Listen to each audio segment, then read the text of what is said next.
بسم اللہ الرحمن الرحیم۔ آج کا ٹاپک جو ہے وہ سی ایس ایس اور پی ایم ایس اسپائرنٹس کے لیے بہت امپورٹنٹ ٹاپک ہے، جس کا تعلق اکانومی آف پاکستان سے ہے۔ ریممبر دیٹ کہ اگر اکانومی اسٹرانگ ہو تو یونائٹڈ اسٹیٹس آف امریکہ بن جاتا ہے، اور اگر اکانومی ویک ہو تو یو ایس ایس آر سے فیڈریشن آف رشیا بن جاتا ہے۔ اصل میں آج جو ہم ڈسکس کر رہے ہیں وہ یہ ہے کہ چائنا انڈیا کا اس وقت جو کرنٹ کنفلکٹ ہے اور اس کا تعلق سی پیک سے کیا ہے۔ اب یہ سامنے میں میپ شو کر رہا ہوں، اس میپ میں یہ دیکھو، یہ گوادر ہے، گوادر کا ڈائریکٹ لنک ہے لاہور سے۔ اس کے بعد یہ ایریا جو ہے، اس کو یہ کشمیر کا ایریا، یہ جس کو میں پین سے شو کر رہا ہوں، یہ بلو ایریا جس کو ہم کہتے ہیں، اس کو یہ ہے hot spot for the Kashmir. اب یہاں سے بات روڈ آگے نکلتا ہے اور آگے چلا جاتا ہے چائنا میں۔ اچھا، یہ ایریا جو ہے یہ اس وقت بہت زیادہ امپورٹنٹ، یہ بہت امپورٹنس کا حامل ہے۔ وہ کیوں ہے وہ ذرا دیکھو۔ پہلے میں پاکستان کے ذرا ارد گرد کے کنٹریز کا بتا دوں۔ یہ ایران ہے، یہ افغانستان ہے۔ افغانستان کے بعد اس وقت یہ جو ہے یہ انڈیا ہے۔ اچھا، نیکسٹ چیز یہ ہے کہ یہ والا جو ایریا ہے اس کو ہم کہتے ہیں آزاد کشمیر۔ یہ مقبوضہ کشمیر ہے جس میں ہیومن رائٹس کی دھجیاں بکھیری جا رہی ہیں۔ یہ وہ ایریا ہے جس کو انڈین ہیلڈ کشمیر جو ہے نا، اس کو ہم کہتے ہیں مقبوضہ کشمیر۔ اب اصل میں اپنے مین ٹاپک پہ آتا ہوں کہ ریزن کیا ہے، وجہ کیا بنی تھی۔ ہوا اس طرح سے کہ 5 اگست کو انڈیا نے اپنا 1954 سے لے کے 1994 تک اور اس سے آنورڈ 5 اگست 2019 تک پراپر محنت کر کے اپنے جو یہ علاقے تھے اپنا ایک میپ چینج کر دیا۔ یہ علاقے جو تھے یہ اپنے میپ کے اندر شامل کر لیے۔ اب جس وقت یہ علاقے میپ میں شامل ہوئے تو ان کا پاکستان اور سی پیک کے اوپر کیا ایفیکٹ جو ہے یہ ہوگا۔ یہ میپ میں جب شامل ہوئے کیونکہ حقیقت کچھ اور ہوتی ہے۔ اصل میں کہنا یہ چاہ رہا ہوں کہ یہ جو ریڈ آپ کو شیڈڈ ایریا نظر آ رہا ہے نا، یہ سارے کے سارے مسئلے کی ریزن کی بیسک جو گراؤنڈ ہے وہ اس کو کہتے ہیں وخان کوریڈور۔ یہ افغانستان کا ایک چھوٹا سا کوریڈور ہے جس کے پیچھے چائنا بیٹھا ہوا ہے، اور اس سے پہلے یہ سارے کا سارا افغانستان ہے، اس سے پیچھے جو ہے وہ رشیا کی آزاد کردہ ریاستیں ہیں۔ اب بات یہ ہے کہ مئی میں چائنیز فورسز نے چلے میں پہلے ذرا آپ کو یہ بتا دوں، یہ والا جو ایریا یہ جو نظر آ رہا ہے یہ پاکستان نے چائنا کو کشمیر کا علاقہ سیڈ دیا۔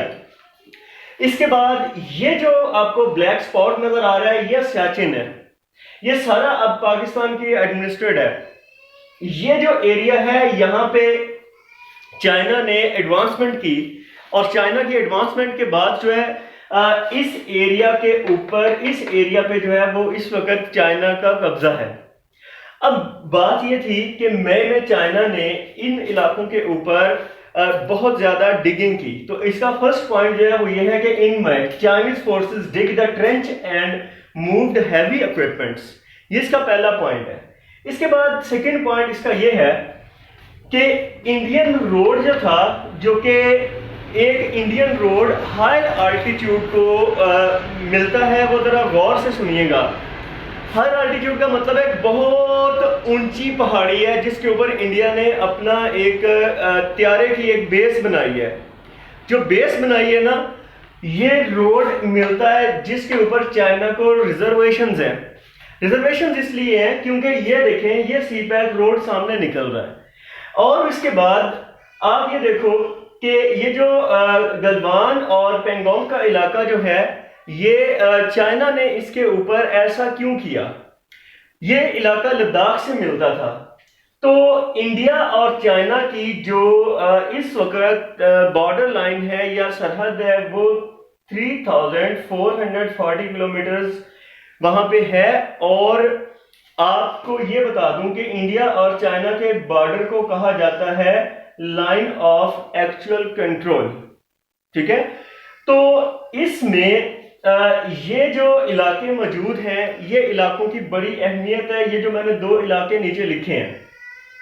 ایک اور پرابلم وہ یہ آیا کہ انڈیا نے نیپال کے میپ میں بھی چینجز پروڈیوس کیے. وہ کچھ اس طرح سے کہ وہ علاقے جو تھے ان کو انڈیا اپنے میپ میں شامل کرنا چاہتا تھا, نیپال نے اپنے میپ میں شامل کیے. تو اس کے بعد بات یہ تھی کہ اب ہم مین چیز پہ بات کریں گے کہ دراصل پاکستان ہیلڈ کشمیر جو ہے اس میں ایک بہت بہت بہت امپورٹنٹ کوریڈور جو ہائی وے گزرتا ہے جس کو کہتے ہیں کراکرم ہائی وے. اس کے بعد پاکستان کے اسی علاقہ میں $60 بلین جو ہیں اس کی چائنا کی انویسٹمنٹ ہے. وہ راستہ آگے نکلتا ہے کس کو؟ افریقہ کو. اب اصل بات یہ ہے کہ یہ جو علاقہ جس میں لداخ کا قبضہ لیا گیا اور چائنا نے یہ جو علاقے کنٹرول کیے, یہ جو آپ کے سامنے لکھے ہوئے ہیں, اس کا بیسک جو مقصد تھا وہ یہ تھا کہ یہ علاقے ڈائریکٹ سنکیانگ چائنا کا ایک صوبہ ہے اس کو لنک کرتے ہیں, تبت کو لنک کرتے ہیں. اور اگر فرض یہ کر لو کہ چائنا کی یہاں پہ گرپ ویک ہوتی ہے, چائنا یہاں پہ رسپانس ویک کرتا, تو ویک رسپانس کی وجہ سے سنکیانگ اور تبت کے اوپر یا ڈوکلام کے اوپر جو ہے وہ بہت زیادہ انڈیا کا رسپانس بڑھ جاتا, کیونکہ انڈیا نے LAC کے بالکل پیرالل ایک روڈ ڈیولپ کر دیا.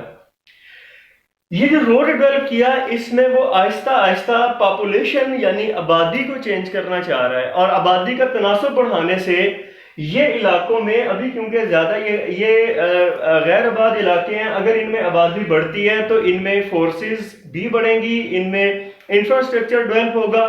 تو انفراسٹرکچر ڈیولپمنٹ کی وجہ سے چائنا کو ایک ٹف ٹائم مل سکتا تھا, لیکن چائنا نے یہاں پہ ان جگہوں پہ اسٹرانگ رسپانس اس لیے کیا کیونکہ ریزن اس کی یہ تھی کہ یہ جو علاقہ ہے یہ سی پیک کی لائف لائن مانا جاتا ہے. انڈیا دوسری طرف سے انڈیا یہ کام کیسے کر سکتا ہے؟ اگر آپ ٹیکنیکل پاورز کی بیسس پہ دیکھیں تو China is much more stronger than India. China بہت پاورفل کنٹری ہے, انڈیا کچھ بھی نہیں ہے, لیکن انڈیا یہ کام کیوں کر رہا ہے؟ اس کی ریزن یہ تھی کہ اگر انڈیا یہاں سے انڈیا کو سب سے زیادہ جو سپورٹ ہے وہ اس وقت اسٹریٹجیکل سپورٹ USA کی ہے, اور اس کے بعد اس کو یورپ کی سپورٹ ہے. وہ کیوں سپورٹ ہے؟ وہ صرف اس لیے کیونکہ انڈیا دوسرا بڑا پاپولس کنٹری ہے. اور کیا بات ہے؟ اور بات یہ ہے کہ اگر آپ دوسرے علاقے دیکھتے ہیں جیسا کہ فلپائنز ہے, جیسا کہ جاپان ہے, تو ساؤتھ چائنا سی پہ یا ویسٹ چائنا سی پہ یا ایسٹ چائنا سی پہ آپ کو پتہ ہے کہ ان کے آپس میں کلیشز ہیں. وہاں پہ اتنی آبادی موجود نہیں ہے کہ جس کی وجہ سے یورپی منڈی یا یورپ کو انٹرسیکٹ کرنے کا موقع ملے. کس کو؟ یا امریکہ کی انڈو پیسیفک پالیسی جو ہے وہ فیل ہو سکتی ہے اگر وہ امریکہ انڈیا کو سپورٹ نہ کر رہا ہو. اور انٹرسٹنگ بات وہ یہ ہے کہ ایک طرف 5 اگست کو وہ کشمیر کے علاقوں کو شامل کر رہا ہے کہ ہمارا بہت امپورٹنٹ ہے, پتہ بھی ہے کہ مسلم پاپولس علاقہ ہے, اور دوسری طرف وہ نومبر میں آ کے جو مسلمز ہیں ان کے ڈومیسائلز اور لائسنس جو ہوتے ہیں یا ان کے جو وہاں کے رہنے کے رائٹس ہیں وہ ان کے اوپر اٹیک کر رہا ہے. ان کو کہتا ہے کہ ہم نہیں مانتے یہ لوگ اپنے ملکوں میں واپس چلے جائیں. تو کہنے کا مطلب ہے یہ صرف اور صرف اس کو سپورٹ ہے USA کی اور باقی کنٹریز کی, جو کہ کر کیا سکتے ہیں؟ وہ صرف یہ کر سکتے ہیں کہ باقاعدہ طور پہ ان کی پاپولیشن کی بیسس پہ وہ علاقے ان علاقوں میں پہنچ سکتے, اس علاقے میں یعنی انڈیا میں آ کے جو ہے وہ دراصل اپنی اکانومی کو اسٹرانگ کر سکتے ہیں. تو اس وجہ سے بیسک ان چیزوں کے اوپر یا اپنے میپ کو کاغذوں میں چینج کرنے کا مقصد صرف اتنا ہے, یا نیپال کے ساتھ لڑنا یا چائنا کے ساتھ جو ہے چائنا کے علاقوں کے اوپر جو ہے وہ نظر رکھنا, وہ صرف یہ ہے کہ یہ فالس فلیگ آپریشن کرنے کے موڈ میں ہے آزاد کشمیر پہ, جہاں پہ اس کو 27 فیب سے زیادہ اسٹرانگ رسپانس ملے گا. Thank you so much.